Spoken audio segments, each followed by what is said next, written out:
Hey everyone, welcome back to my channel. In this video today I'm going to show you how I created this bleeding eye look. This also doubles for a missing eye look if you close your eyes like this. So for photography purposes you can of course keep your eyes closed to make it look like you have no eyeballs, or you can have your eyes open. This look isn't very realistic, but I wanted to give you something that had a lot of blood and gore for Halloween because that seems to be what you guys like the most. And this is really easy, really quick and super affordable. All you need is liquid latex and some blood, so let's get started. To start out, I've already got my eyebrows flattened with my glue stick. I have an in-depth tutorial on my channel. I'll leave it listed in the description box below if you want to see how to do it. Take an eyeliner or a lip liner of your choice and map out your socket area. You want it to be as small as possible to get more of a realistic missing eye effect. I'm then going to move on to the fun part, liquid latex and cotton wool. You can use the cotton wool makeup pads or the cotton wool balls, it's totally up to you. Rip them up to get a really nice fluffy consistency and start to apply it and blend it down into the skin. We want the outer edge to be as softly blended as possible so it looks seamless, but we want the inner edge to be ripped and rough where the eyes have been ripped out of the face. So you will need to have that overhanging on the brow bone to give it more of an effect. Try to manipulate the cotton wool while it is wet and soaked in the latex, and remove any latex around the edge that you do not need, because in this tutorial we really don't want to get a build up. Then you want to continue that step all around the eye, lay down your latex and your cotton wool. Try to seamlessly blend that off into the skin to make a really soft edge.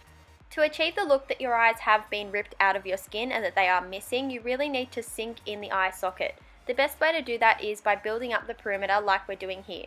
Blending out the edges to make sure that they are nice and seamless and that we can't see the edge, but then you also need to really rip up the inside to give it a real fleshy and gory look. To do this, I used a pair of tweezers and picked and pulled at the latex while it was still wet to really maneuver it and get little dangly pieces and really chunks of flesh that we can colour in later. When working this close to your eyes with a lot of liquid latex, you do need to be super cautious in the application process. Make sure that you don't apply any liquid latex anywhere near your eyelashes or your hairline because it will rip it out. I recommend applying some Vaseline on your eyelash hairs and also on your hairline. That's going to protect it and give it a nice silky coating so that the latex can't dry it up and rip out your hairs. Taking a stippling sponge, I'm going to apply 2 thin layers of liquid latex around the perimeter of the prosthetic. This is going to make sure that it disperses the edges and really blends it out seamlessly. I let that completely dry, and this is the base of the prosthetic down. It's time to repeat the same steps onto the other eye. Try not to make them too symmetrical though. If they're a little bit messy and uneven, that's going to make it more realistic. Then I'm going to take some concealer and apply that over the top of the dried prosthetics. This is going to blend it and match it with my skin tone. I prefer to use a concealer over foundation purely because it has better coverage and I just think it personally works better for me. Then I'm taking my regular foundation and buffing that all over my face and my neck to get a nice flawless canvas. Set that with any powder of your choice. I prefer to use a face powder just to give me that little bit of extra coverage as well and to mattify the whole look. Taking a black grease paint, I'm using this to fill in the eye socket area. This is going to create the missing eye illusion by having it nice and deep and sunken in. So I'm going to carefully apply that around my eyes, and I'm also going to tightline my waterline on both eyes to really darken up the whole entire look. If you guys haven't noticed, I also have some black contact lenses in as well, just to assist with that process. Now you will need to set your lids because they do crease horribly, as you can see. So take any matte black eyeshadow. I'm using Makeup Geek's Corrupt, and I'm just going to densely pack that on to mattify the look. Then I'm taking a soft pink and I'm going to start buffing that around the edges to create some irritation and to bring some colour back into the skin.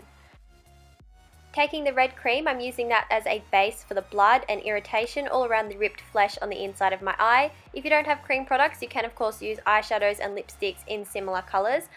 For my actual lips, I'm using Jeffree Star's Liquid Lip in the shade Mannequin. This is a nice soft nude for my skin tone, so I'm just going to pop that on to give my lips definition, but I will make them look very dead later on in the video.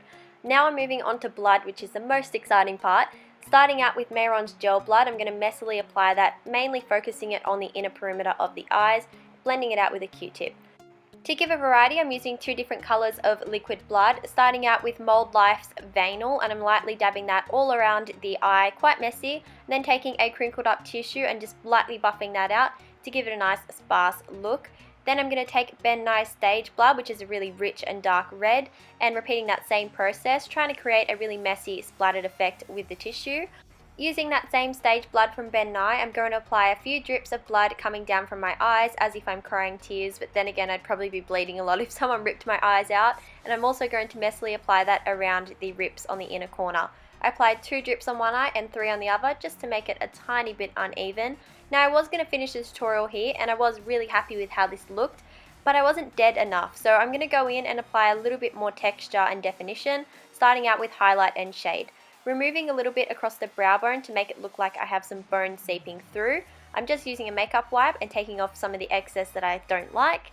Now I'm going to go in and start to shade it. I'm going to take some black and slightly change the shape of my missing eye holes just a little bit to make them a little bit taller.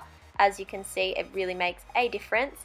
To give myself some creepy dead looking lips, the first thing I'm going to do is just remove any of the defined edges that I have of my lipstick, but I'm going to leave the majority of the colour there. Then I'm taking a blue cream and lightly patting that over the top of my lips to make myself look very pale and dead.